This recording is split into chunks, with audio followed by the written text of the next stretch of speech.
안녕하세요. 오늘 이 시간에는 AI 에이전트가 신약 개발이라는 아주 길고 험난한 과정을 어떻게 혁신하고 있는지 그 핵심을 하나하나 파헤쳐 보겠습니다.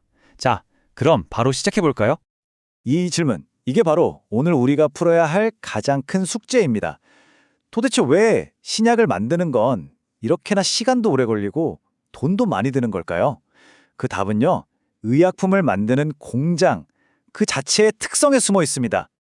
우리가 보통 생각하는 공장이랑 바이오 공정은 완전히 다릅니다. 왜냐하면 살아있는 세포를 다루기 때문이죠. 이건 뭐랄까, 기계를 돌리는 게 아니라 살아있는 유기체를 키우는 것과 같아요. 그러다 보니 예측은 어렵고 변수는 시시각각 변하죠. 예전 방식처럼 그냥 정해진 규칙대로만 제어해서는 최적의 결과를 얻는다는 게 거의 불가능에 가까웠습니다.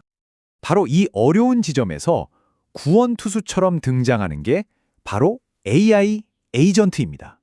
이 복잡하기 짝이 없는 생물학적 시스템을 다루기 위한 완전히 새로운 해법인 셈이죠. 강화학습 기반의 AI 에이전트? 말이 좀 어렵죠? 아주 쉽게 비유하자면 딱 아기가 걸음마 배우는 과정을 생각하시면 됩니다.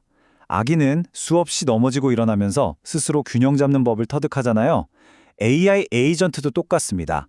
바이오 공정이라는 환경 안에서 수많은 가상 실험을 반복하면서 어떻게 해야 생산량을 최대로 늘릴 수 있는지 그 최적의 방법을 스스로 배워나가는 겁니다.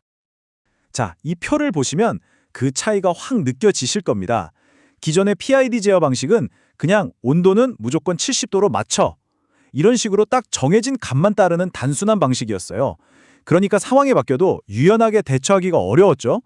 그런데 AI 에이전트, 특히 여러 에이전트가 팀처럼 움직이는 다중 에이전트 시스템으로 갈수록 이 적응성이 어마어마하게 높아지는 게 보이실 겁니다. 이게 바로 과거와 현재의 근본적인 차이죠. 이 학습 과정은 정말 단순하면서도 강력합니다. 보고, 행동하고, 보상받고, 다시 배우고, 이 네 단계를 쉴 새 없이 반복하면서 AI 에이전트는 우리 인간의 머리로는 도저히 계산하기 힘든 복잡한 공정의 최적점을 알아서 찾아냅니다. 바로 이 스스로 학습하는 능력이 혁신의 심장이라고 할 수 있습니다. 물론 이렇게 똑똑한 AI 에이전트라고 해서 혼자 모든 걸 다 할 수는 없어요. 이 에이전트가 제대로 실력 발휘를 하려면 아주 정교하게 짜인 디지털 인프라, 즉 하나의 생태계가 든든하게 받쳐줘야 합니다. 디지털 트윈, 이건 현실에 있는 바이오 공장을 컴퓨터 안에 그대로 복사해서 만들어 놓은 거라고 생각하시면 돼요. AI 에이전트는 바로 이 안전한 가상 놀이터에서 수백만 번이고 실험을 반복하면서 최적의 제로 방법을 훈련하는 겁니다. 실제 공장을 멈추거나 비싼 원료를 낭비할 위험이 전혀 없죠. 디지털 트윈이 그냥 뭉쳐있는 모형이 아니라 현실과 똑같이 살아 움직이려면 현실의 정보가 실시간으로 흘러들어가야겠죠.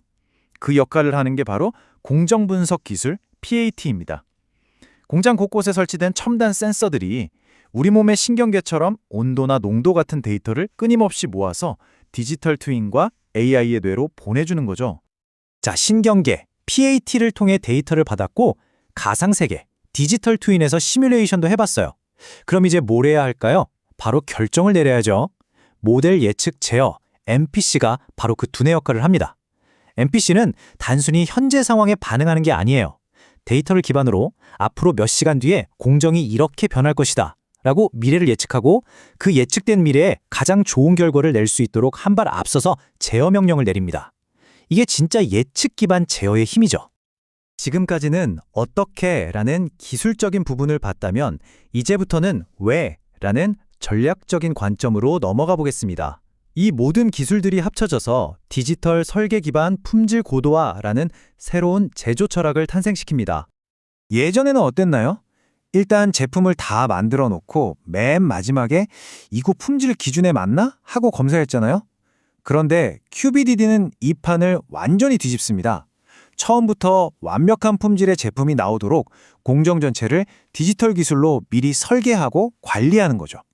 그러니까 품질을 검사하는 시대에서 창조하는 시대로 넘어가는 겁니다. 이 표를 보시면 그 차이가 명확하게 보입니다. 전통적인 QBD는 한번 정해지면 잘 바뀌지 않는 말 그대로 정적인 설계도에 가까웠어요. 하지만 QBDD는 실시간 데이터로 계속해서 스스로를 업데이트하는 살아있는 모델입니다. 문제가 터지면 수습하는 게 아니라 문제가 생길 것 같으면 미리 예측해서 막아버리는 거죠.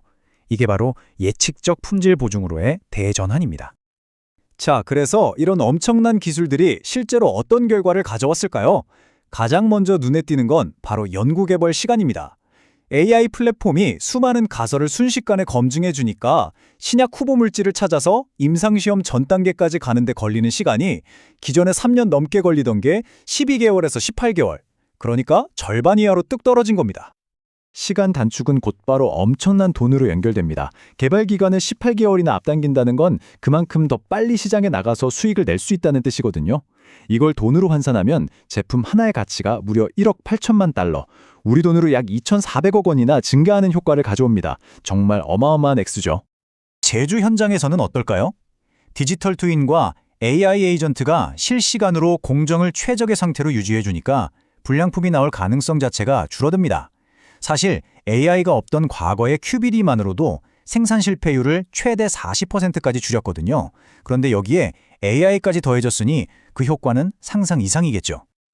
자, 이제 거의 다 왔습니다. 마지막으로 이 기술이 궁극적으로 어디까지 진화할 수 있을지 에이전틱 AI가 열어갈 R&D의 미래를 함께 들여다보겠습니다. 에이전틱 AI는요, 이제 AI 에이전트 한 명이 아니라 한 팀이 움직이는 개념입니다. 예를 들면 데이터 분석 전문 에이전트, 실험 설계 전문 에이전트, 결과 해석 전문 에이전트가 마치 한 팀의 과학자들처럼 서로 협력해서 하나의 거대한 연구 프로젝트를 처음부터 끝까지 수행하는 거죠. 이 표가 그 진화 과정을 한눈에 보여주는데요. 단순히 질문에 답만 하던 생성형 AI에서 특정 업무를 수행하는 AI 에이전트로, 그리고 이제는 여러 에이전트가 협력해서 복잡한 과정 전체를 알아서 처리하는 에이전틱 AI로 발전하고 있는 겁니다. 핵심은 바로 자율성의 수준이 완전히 달라졌다는 데 있습니다. 이게 뭘 의미하냐면요. AI가 더 이상 우리가 시키는 일만 하는 도구가 아니라는 겁니다. 스스로 가설을 세우고 실험하고 결론까지 내리는 말 그대로 AI 과학자가 되어가고 있다는 뜻이죠. 한 전문가가 이런 말을 했습니다. AI는 이제 우리의 지시를 기다리는 조수가 아니라 함께 문제를 해결해 나가는 자율적인 동료가 되고 있다는 거죠. 오늘 이야기는 이 질문을 던지면서 마무리할까 합니다. AI가 과학적 발견의 과정을 상당 부분 자동화하는 시대에 우리 인간의 고유한 능력인 창의성은 이제 어디에서 어떻게 발휘되어야 할까요? 어쩌면 이것이 기술의 발전이 우리에게 던지는 가장 근본적인 질문일지도 모르겠습니다.